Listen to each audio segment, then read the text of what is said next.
అందరికీ నమస్కారం అండి. Happy morning to all. ఈరోజు ఎండ్ వచ్చింది. వీడియో చేద్దామని రెడీ అవుతున్నాను. So let's start. ఎలా ఉన్నారు అందరూ? బాగున్నారనుకుంటున్నాను. నేను కూడా బాగున్నాను. అయితే ఈరోజు మనం మన పూర్వీకుల గురించి తెలుసుకునే ప్రయత్నం చేద్దాం. ముందుగా ముని అంటే ఎవరు అని తెలుసుకుందాం. ఎక్కువ సమయాన్ని మౌనం పాటిస్తూ అంతర్ముఖులై తపోధ్యానంలో జీవించే తపస్విని ముని అంటారు. మరి ఋషి, ఋగ్వేదం ఋషికి మూలం. ఋతుం అంటే సత్యమును అన్వేషించుట అని అర్థము.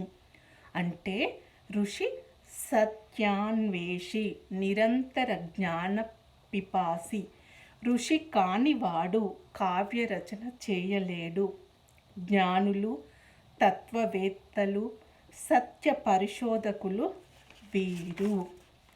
వారి జ్ఞానం, వారు చేసే కర్మలను బట్టి ఋషులను 4 రకాలుగా విభజించారు. దేవర్షి, బ్రహ్మర్షి, మహర్షి, రాజర్షి.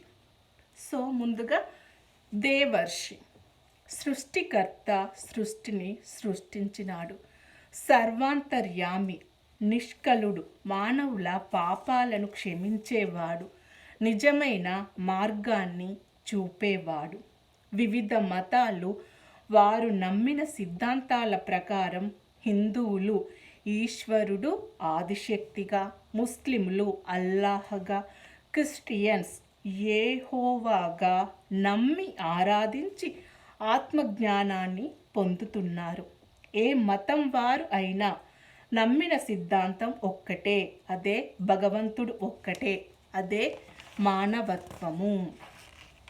నెంబర్ 2 బ్రహ్మర్షి. బ్రాహ్మణ వంశంలో పుట్టి బ్రహ్మ జ్ఞానాన్ని పొందిన ఋషులను బ్రహ్మర్షి అంటారు. ఉదాహరణకు వశిష్ఠ మహర్షి. నెక్స్ట్ మహర్షి. చతుర్విధ పురుషార్థాలను త్యజించిన వ్యక్తిని మహర్షి అంటారు.